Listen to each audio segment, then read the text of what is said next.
Côte d'Ivoire, Guillaume Soro condamné, Alphonse Soro crie le silence coupable de Macron. Plus de détails après le générique. Avant de commencer, n'oubliez pas de vous abonner et d'activer la cloche de notification, car cela va vous permettre de ne plus manquer les prochaines vidéos.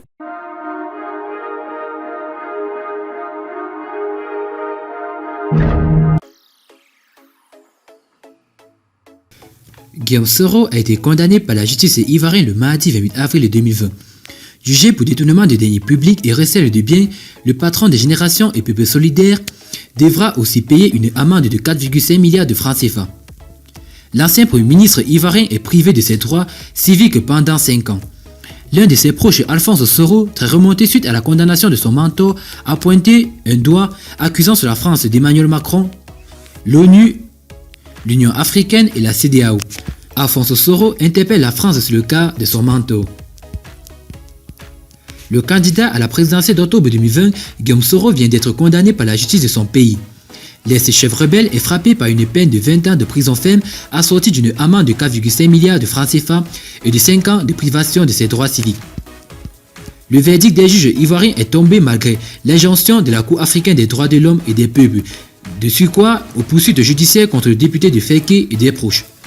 Alassane Ouattara a même sorti la Côte d'Ivoire de la cour basée à Arusha pour grave et intolérable agissement qu'aurait commis l'organisation.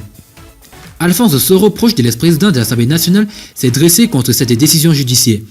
Dans une publication sur sa page Facebook, le fondateur de l'Alliance nationale pour le changement en abrégé ANC a interpellé la France, la CEDEAO, l'Union africaine, l'ONU et les États-Unis sur le dossier de Guillaume Soro. On renvoie de l'administration publique tous ceux qui n'adhèrent pas à un parti politique. La commission électorale est taillée sur mesure et contrôlée à 95% par le parti au pouvoir. Le code électoral est imposé par ordonnance sans débat et en pleine pandémie mondiale de Covid-19. La révision de la liste électorale est organisée à guichet fermé en plein état d'urgence et de couvre-feu. La nouvelle constitution adoptée il y a à peine 3 ans est modulée à la veille des élections présidentielles. Des députés sont arrêtés et emprisonnés au mépris de leur immunité parlementaire, a déploré l'ancien membre de la jeunesse du Rassemblement des Républicains. Pendant qu'on distribue les condamnations à 20 ans à tous les adversaires potentiels de la prochaine élection présidentielle, Alphonse Soro s'est dit surpris par l'attitude de la France d'Emmanuel Macron.